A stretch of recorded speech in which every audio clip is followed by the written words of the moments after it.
And you'll see that here at North Las Vegas we have some airport markings, and we don't have all of the touchdown spots, but we're not using a precision instrument approach type runway here, so and I'm not showing the displaced thresholds and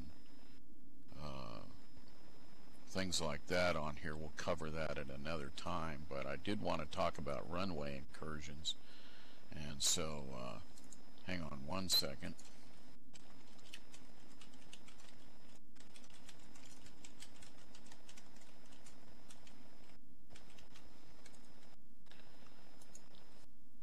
So our taxiways, which are very similar to what we have here at Balsa, we don't have the lighting system, but so you'll see that it'll be a solid line on the taxiways. And you know, when you're flying, you're going to want to go ahead and make sure that your nose gear is on the center line of those taxiways. Notice that to the right there we have a stop bar for the ILS hold. If you're going to be doing ILS work, then that's where you stop. Yeah, we have some lighting, and I'm not sure if it's up to this standard or not, but we are going to be installing some lighting that matches FAA standards. Of course, there's designators for the runways. Notice that those are black border with red and then white letters. It tells you that you're if it's on the surface, but the signs are the same. We have some of those at Balsa as well, and taxiway designators. There's hold markings and hold short markings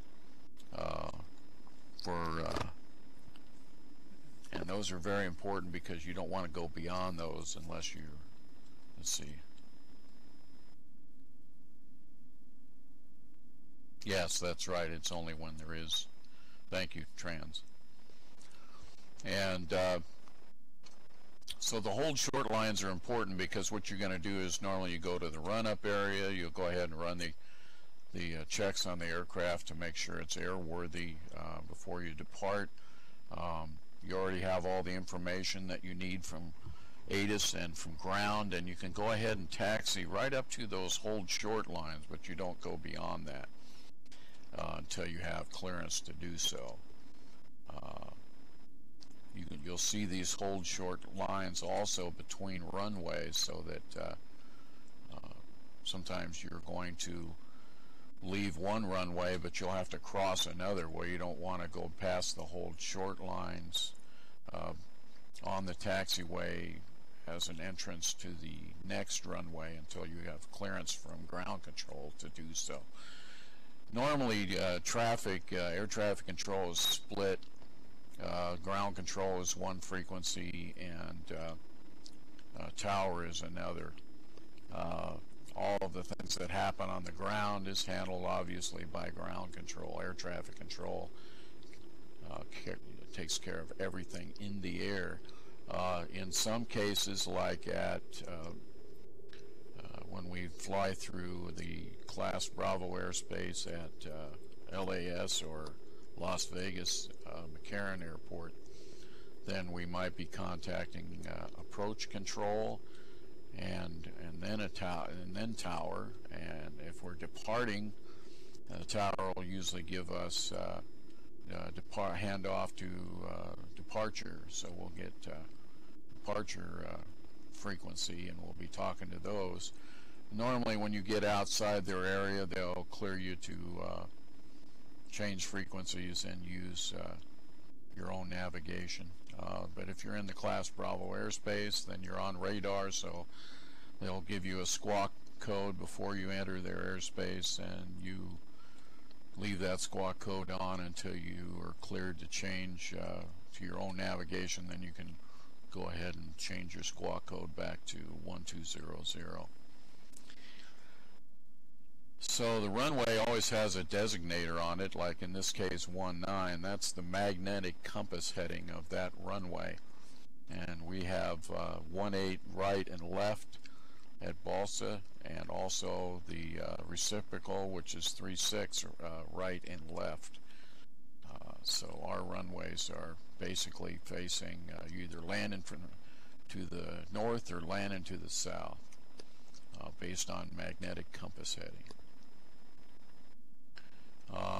Vehicles, if you're allowed to use a vehicle on airport property, which I do, we have to carry $1 million smooth insurance in order to be able to operate our vehicles, but it's nice to be able to get out to your airplane without having to walk from the terminal building. So they do have roads that we can stay on, and they're designated, and you're required to stay in those designated areas for vehicles.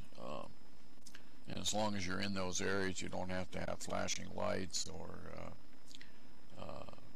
flags on your vehicles. You can just drive normally within posted speed limits. Normally that's 10 to 15 miles an hour max in those areas. They could be a zipper style as well, which you'll see down at the bottom.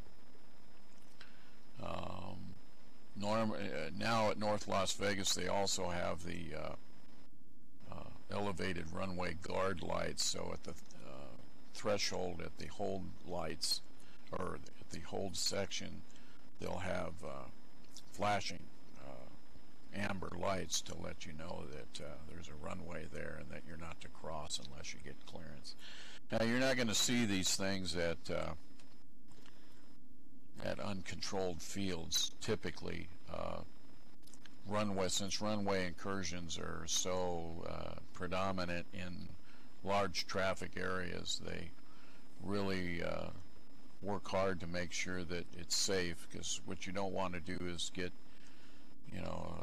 try to use the same taxiway as another aircraft and run into them, or have somebody get on the runway when they're not supposed to, and somebody that's landing lands on top of them, or any number of disasters that can happen